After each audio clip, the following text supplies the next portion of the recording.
È un tipo aggressivo, un personaggio che infastidisce i passanti in città a Vicenza. Interviene la polizia locale che lo porta all'ospedale San Bortolo e qui, vista la sua agitazione, viene sedato. Ma quando si sveglia in piena notte si scatena. L'immigrato, all'interno della zona rossa dell'ospedale, urla, inveisce contro tutti i presenti, sputa, aggredisce i sanitari.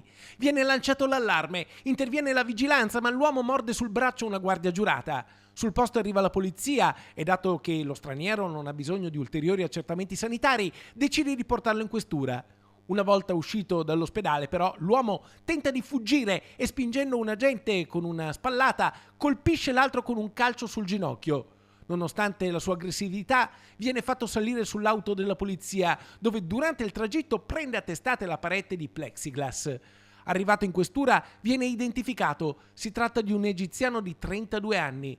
Anche qui sferra un calcio al petto di un agente. Scatta l'arresto. L'accusa è di lesioni personali agli operatori sanitari e resistenza a pubblico ufficiale.